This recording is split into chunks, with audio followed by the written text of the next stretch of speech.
The Samsung Galaxy S24 Ultra has been out for a while now, and it's no doubt a powerhouse. It's got everything you need in a smartphone.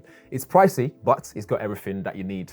Enough for you to have this phone for the next 2-3 years if you really want to keep it, and you're not someone like me who needs to upgrade to the latest thing every time it comes out. Now, if you're thinking about the spec, I leave specs on the screen. We've talked about this already. If you want to see my first impressions, hands-on, and all the AI features in detail, there's a video on that already on my channel. So I won't be diving too deep into those things. When looking for new smartphones, there are things that you look at. So the design, the display quality, the battery life, the performance, as well as things like gaming and when you're watching films. And how does it actually feel when you're using it day to day? Does it get hot? Let's talk about it. So, let's start with the design. And I think as far as the design goes, it's one of the better looking smartphones on the market right now. I love this particular colorway. This is the titanium violet color, which looks fantastic. I think with the sort of champagne gold finishing on the edge for the frame, I think it's really good. They've also updated this so it's now a titanium frame. With the titanium frame, don't be fooled, it doesn't make it lighter. It's actually same weight as the S23 Ultra. Titanium is actually heavier than aluminium that was used before because aluminium has lower density when it comes to the makeup of the material itself. The back of the device is Corning Gorilla Glass Victus. I think it's Victus 2. The reason why they've done that is to make it durable. But as far as durability goes, I've scratched it already. Just putting this in my pocket and with my keys and stuff like that. And I do that on purpose because, again, that's something that most people do when they get the smartphones. You put in your pocket with all kind of different things, whether you wanted to do it or not. It's not always on purpose, but I've got a tiny little scratch on there to show how durable this actually is. Elsewhere on the bottom, we have our S Pen slot, and what you notice is the S Pen actually sticks out just a tiny little bit, which can be quite annoying. I'm not sure why they've done that. The downside to this is if you were to drop this device, sometimes it just springs that S Pen open and then it's now hanging out. Although it's not loose, it's got nice friction to it, so that way it doesn't just slide out and drop on the floor. The only reason I think they've done that is when you put a case on the phone, it allows you to still be able to poke through the hole, so to speak. That sounded dirty, but it allows you to still get to the actual S Pen and still be able to push it out and be able to use it. So that's the only thing I can think of. They've also updated the front screen. So this is now Corning Gorilla Glass Armor. So the advantage of that is when it comes to things like reflection, it's a lot better, which is very true. So when it comes to using it in daylight and stuff like that, it's so much better. Even for filming here, there's reflection pointing at this. You can still see the reflection, but not as bad as it would have been if it was the older display. It's also now flat, which I so much more prefer. It just makes it look a lot more premium in my opinion. Curved displays serve no purpose for me at all, so I prefer a flat display. Let me know what you think in the comments below if you're a flat display person or a curved edges display. Maybe they could have kept the back a bit curved because then that makes sense in terms of when you're holding it, then it's actually a lot more comfortable in hand if you do that kind of stuff. This is a big screen, it's Quad HD Plus, it's very bright, you're talking 2600 nits peak brightness. It's just sharp, it's vibrant, it's everything you expect from your S23 Ultra and S24 Ultra, for example. So that's no issues there at all. The screen is fantastic, especially when it comes to watching movies, gaming. It's 120 Hz, it's LTPO technology, so it can go from 1 all the way to 120 Hz, so that way it saves the battery. You do get the buttons on the side and stuff like that. It's very nice and really good in hand. The only thing is if you're someone who doesn't like big phones, then this is not going to be for you. And the downside to that is you then opt for the S24 Plus or the standard S24, but then you miss out on the Snapdragon processor that's in there because those in this region come with Exynos 2400 chipset in there, unfortunately. You got big RAM in there, I think it's 12 gig RAM. This is 1 terabyte storage, I think I got in this one. So again, when it comes to storage and stuff like that, you're getting the premium level quality of what you'd get. In terms of software, this is running One UI 6.1 at the point of this review. It's running on the latest Android operating system. It's no issue. Again, it's easy to use. I'm used to using it because I've been using Samsungs for a long period of time. But I think for new users, it might take a bit of getting used to because some things are buried deep, but they've made the search very easy to do. So it's easy to just search for settings if you don't know where they are. You can just go into settings, search for display, for example, and it brings you all the display settings that you need to do. So that's not a problem.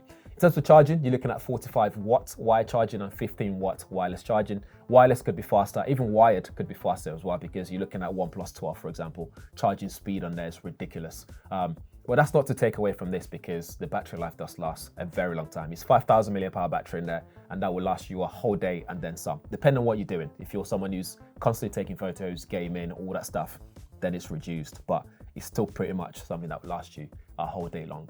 The highlight this year though for the Samsung series, the S series, is the fact that it's now very much so all about AI. So we have the Snapdragon 8 Gen 3 in here for Galaxy, which is all about AI. So for example, you can do circle to search on there, for example, on any screen to search for things. You can do translation and transcribing your notes, for example. Those really cool features are there. But if you ask me about this AI feature though, as much as I like it, a lot of the AI features, I find myself after a while, I haven't actually touched it. I haven't used it. I haven't found a reason to use it. I haven't been traveling a lot, so the live translation stuff hasn't really worked for me. And when I've traveled, everything moves so quickly that I don't have the time to start sitting there and going, hey, excuse me, let me quickly translate things with you on the phone. I don't know if that's a good or bad thing. And then things like your notes, your voice recording and stuff, again, I haven't really used that because I'm someone who doesn't take voice notes. I'm pretty much someone who types my notes when I'm in meetings. Maybe I need to cultivate a new habit where I'm doing voice recording to then transcribe them. That's a personal thing rather than something that I would say is an issue with the device. Another AI feature that's prominent on there is the photography stuff. So when it comes to like photo editing and stuff like that, it's cool the first time you do it. A couple of times you go, oh, this is really cool. But I think for me, as someone who takes photos every day and a photographer, I won't call myself a professional photographer, but a photographer, I'm able to take my photos just the way I want them to be in the first place, that I don't actually need the AI to do anything for me. But it's creative. If you want to have a play with it and do stuff with it when you do need it, it's there. But for me, for most of the time, it's actually of no use to me. So I then think back and say, well, based on that, do I need to upgrade from the S23 Ultra to the S24 Ultra? Absolutely not, because the S23 Ultra does a lot of the stuff that I really wanted to do. And Samsung said some of these AI features are going to be coming to the S23 Ultra as well. So then you think, then what's the unique selling point on this? Let me know what you think in the comments below on that. Then moving on to the camera, they've also updated the camera in some sense. You still get the 200 megapixel camera on there, you still got all the AI features and stuff like that, but they've now taken away the 10 times optical zoom lens away from this in exchange for a 50 megapixel zoom lens, periscope lens, which then means with that, you don't get that 10 times optical, you get 5 times. But their excuse is most people use 5 times more than they use 10 times. But actually, I beg to differ because I use the 10 times a lot when I'm traveling to create like Instagram reels and stuff. I like those close-up images and videos when I'm shooting, which is a bit of a shame that they've taken that out. Does it make a lot of difference? I think it does when you look closely, because the 10 times that it takes using the 50 megapixel sensor, it lacks a bit of detail. There's a lot of like chromatic aberration. And then when you compare it to an actual 10 times optical, I think it lacks a bit of detail when you're shooting subjects.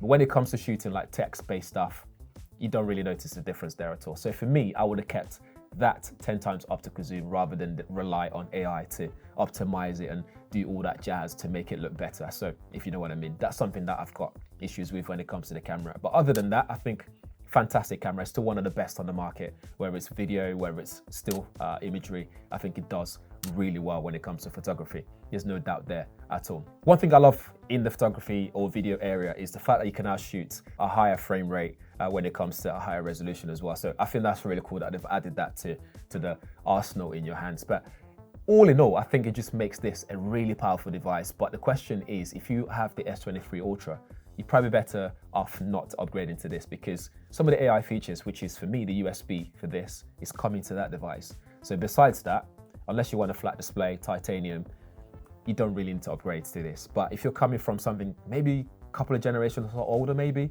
then definitely you will notice the difference, because this is a lot faster. Snapdragon 8 Gen 3 is no joke. It's a fast processor. It just handles everything very well. There's no hiccups. You can run multiple applications at the same time. The benchmark scores looks fantastic. I think it's just a brilliant device. But yeah, in a way, in some sense, I've become underwhelmed by it after a while, after the buzz of all the AI features that we keep shouting about. So after a while, I've used those things. I just come back to myself and I think, it's just my S23 Ultra, basically. But yeah, that's about it for my review. No nonsense review. Let me know what you think in the comments below. Have you upgraded? What do you think of your device? What did you upgrade from? Let us know in the comments below. And yeah, thanks for watching. See you in the next one.